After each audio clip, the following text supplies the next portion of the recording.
Hi there, hope everything a good day. Welcome back to another video. Today we'll be talking about the Nike A1.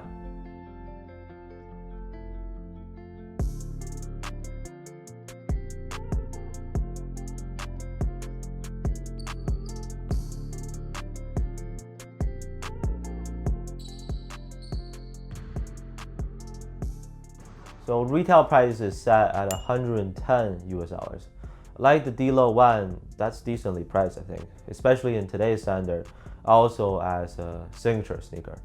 Can I just say that this shoe looks great in person and on feet. It's got a simple but visually appealing design. I ultimately decided to go with this pink colorway thanks to your help on Instagram. All white is super clean with the silver shiny reflective swoosh. Blue is gorgeous, but I couldn't find my size in that colorway. Yeah, they've been very popular ever since they came out. Sold out quickly in the bigger sizes because it is technically released in women's sizing. We care the most about performance here. Well, we try to. Can't deny that looks are important too. Anyways, let's get started. As to how the A1 performs on the court, cushion, there's nothing going on. Okay, that might sound a little too harsh, but there's really not a good bounce off the forefoot or plushness from the midsole, to be honest. No zoom unit whatsoever. No creative structure to give you a boost. Just a plain setup, but it's not a brick. Like, you don't just land on a flat piece of cardboard. Impact protection is actually decent. Not too stiff.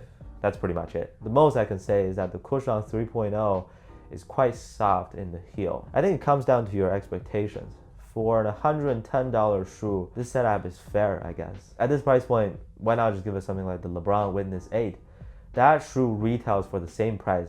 I've seen it going for about 30 bucks at the clearance store. Now that's tasty. 408 grams for my size, about average weight. Not super light, a little bit heavier on feet than what I initially anticipated. Just as a warning, I can already feel that things are decaying rather quickly in this aspect. Cushioning, that is. Traction, there's not much to worry about. You should be able to get to a hard stop on a consistent basis. On dusty courts, they do pick up dust. You will need to wipe it off occasionally. I've never slipped in my usual gym. On an extremely slippery floor, I did have a bad experience once. But that court, ever since like 10 years ago, 9 out of 10 shoes will fail miserably on it. Very loud and squeaky.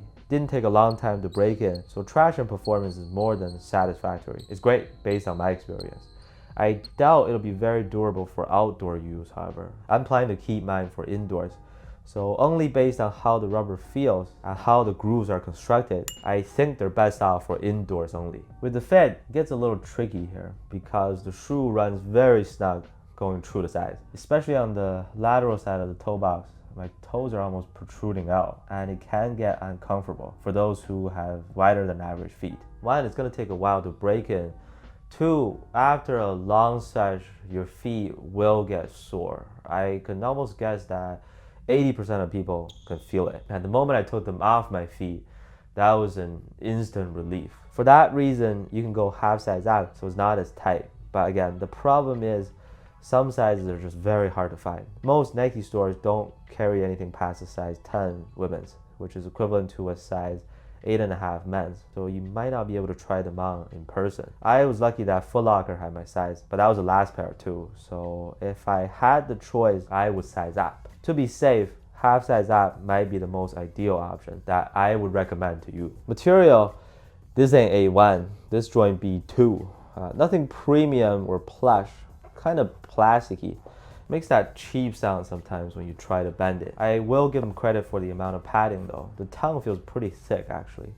Stuffed on the interior. So in that sense, it even reminded me of the Book 1, which also had a lot of padding inside. But again, the Book 1 upper comes in a variety of textures in decent quality. This is the same synthetic mesh across the different colorways with some textile layers. I was honestly a little bit disappointed because breathability is not that good. Torsional support is surprisingly strong. So at the very least, it's not a shoe that you can easily twist and shape. Stronger than the Sabrina 2 in that sense. Somebody said GT Hustle Academy on steroids. Right on. Overall, I think this is Nike's hottest basketball shoe right now. In terms of aesthetics, popularity, performance matches his price point. That's the best way for me to put it. A1, Ja 2, Sabrina 2, $110, $120, $130. I would rank them exactly in that order, and the difference is proportional too.